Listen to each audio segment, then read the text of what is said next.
Welcome back, everyone. Online communication is just, well, it's everywhere these days, isn't it? Absolutely unavoidable. Yeah, it's part of everything we do. Texting, social media, forums, all of it.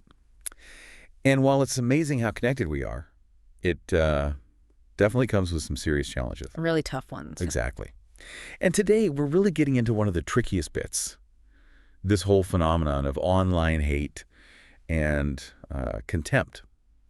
So what we want to do today, using the insights you've shared, is really break down what online hate actually is. How does it work?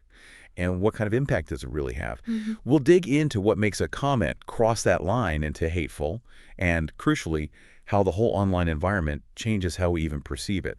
I think there are some pretty surprising things to uncover here.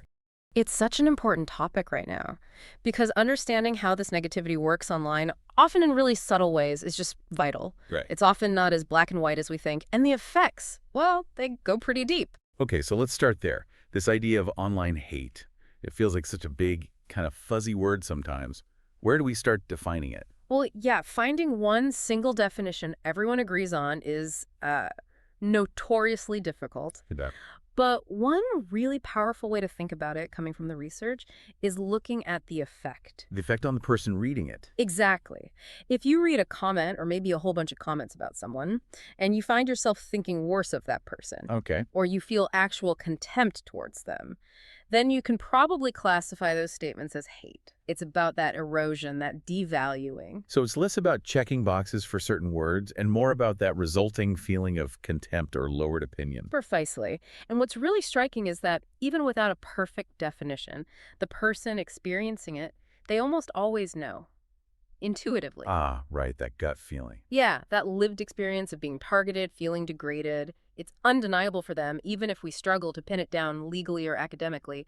It's that personal violation. That makes a lot of sense. So Yeah. does that mean, I'm wondering, can comments that seem kind of mild on their own actually become part of this? If the Well, it's- context is right? Oh, absolutely. Context is everything online. It can take something seemingly small and just amplify it hugely. How so? Well, think about it. One critical comment, maybe you shrug it off. But what if it's one of hundreds? A sort of massed attack. Right, like a pile-on. Exactly. Suddenly, even if each comment isn't super extreme, the sheer volume feels incredibly intense, overwhelming, damaging. The cumulative effect is massive. Okay, so volume is one factor. Well, the platform itself is huge. Yeah. Where is the comment posted? Right. A sarcastic remark might fly on one site, but on a, say, highly polarized political forum or a community with a really strong shared belief system, Lands completely different. completely, it can feel like a direct aggressive attack. The whole vibe, the ideology of the platform changes the meaning. And then there's us, our own beliefs, our background, even just our mood that day. All of that shapes how we interpret what we read. Sure. Something might hit a nerve for one person that another doesn't even notice. Exactly. And maybe the biggest factor is this sort of normalization of aggression online.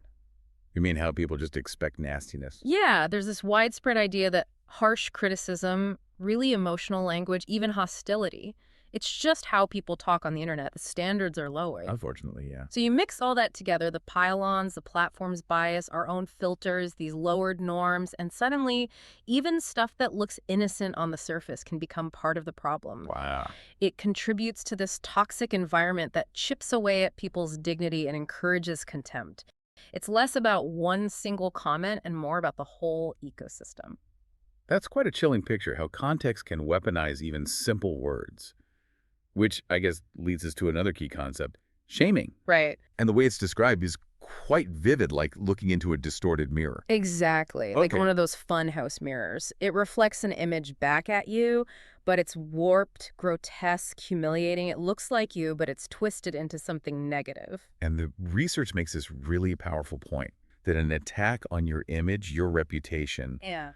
that can hurt more and last longer than a physical injury. It really can. Think about how a nasty rumor or a public humiliation can stick with someone, impacting their life, their well-being, long after a bruise heals. Yeah, definitely. It's an attack on your sense of self. It is. And the really scary outcome of all this is that people start to feel the safest thing to do online is just Stay quiet. Keep your head down. Yeah, don't say anything controversial, don't stand out, don't risk judgment, No. which, of course, just stifles real conversation and diversity of thought. It encourages self-censorship. Precisely, and this is where it gets, well, quite dark.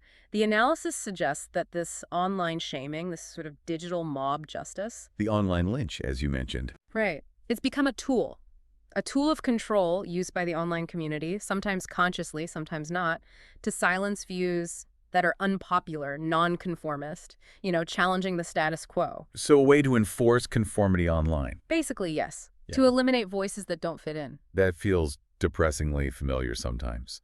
Now, you mentioned online lynch, but the research also distinguishes that from other kinds of attacks, It right? does. It draws a line between what's called a lynch and something more like a persecution or witch hunt, Nagonka. Okay, what's the difference there? A lynch is seen as more spontaneous. It sort of bubbles up from the crowd, maybe goes viral, but doesn't necessarily have one clear leader orchestrating it.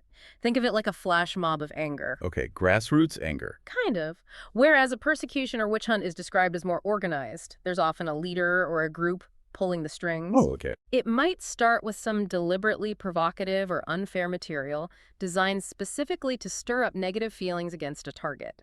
The aim is more systematic to discredit or destroy someone's reputation. So one is more like a wildfire, the other is more like arson. That's a pretty good analogy, yeah. And understanding that difference, spontaneous outburst versus calculated campaign, is really important for figuring out what's actually happening and how to respond. It points to different motives, different levels of intent.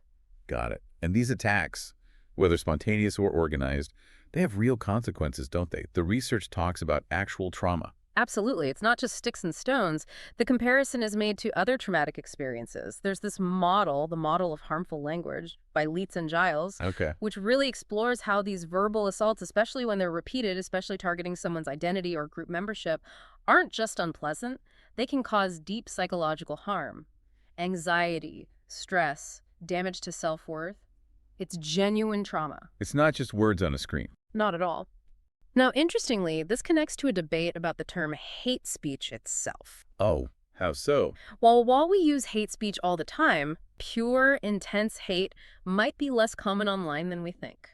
Really? What's more common then? The argument is that contempt speech mopogardi might be a better description for a lot of what we see. Contempt speech. Okay, explain that. It's less about fiery hatred and more about dismissal, devaluation, making someone seem worthless, stupid, less than human. It's about looking down on them, publicly shaming them. So it's more about belittling and dehumanizing than pure rage. Exactly. It's a subtle but potentially really important distinction. If we call everything hate speech, we might miss the nuances of this more pervasive contempt. Understanding it as contempt speech might give us a clearer picture and maybe better tools to address it. That's fascinating. A more precise lens, perhaps. So, shifting gears slightly. If this is the problem, what does the solution look like? What is ethical communication online? Well, the research is pretty clear on this. It's not just about being polite. Okay. Politeness, what's sometimes called the culture of words, is part of it, maybe, but the absolute core has to be morality. Morality. Meaning the fundamental intention behind what you're saying cannot be to harm someone else. That's the baseline. Do no harm. Right. But couldn't someone be polite and still cause harm? Absolutely. That's the critical point. Politeness can be faked. It can be used as a tool, a weapon to achieve something really unethical. Like politely undermining someone. Exactly. You can phrase something with perfect etiquette, but if the goal is to subtly trash someone's reputation or turn people against them, it's not ethical, is it? No, definitely not. So the researchers argue we need to expand this idea of culture of words to explicitly include that ethical dimension. It's not just how you say it, but why. Your intent matters profoundly. Okay, so intent is key. Politeness isn't enough on its own. Not if the underlying goal is harmful. True ethical communication requires both decent behavior and a genuine intent not to hurt. Right. So wrapping this all up, Yeah. what are the big takeaways for us navigating this stuff every day? We've seen that online hate, or maybe contempt, is often felt before it's defined, right? It's Yeah. about that impact, that feeling of being devalued. Mm-hmm. And context is just massive pile-ons, the platform's own slant. They can turn seemingly small things into weapons. Huge amplifier. We talked about shaming as this really nasty tool of control, pushing people into silence. Yeah. And the difference between a spontaneous online mob and an organized witch hunt, Crucial distinction. both causing real trauma. And finally, this idea that maybe contempt speech is a more accurate label for a lot of the toxicity than pure hate speech. It gives us a different angle, yeah. So it leaves us with a pretty big question, doesn't it? It really does. If even polite words can be twisted to cause harm, how do we, each of us, actually build an online space that feels genuinely respectful and ethical? Right.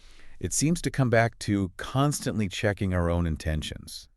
Not just what we type, but why we're typing it. What's the real goal here? A really important thought to hold on to.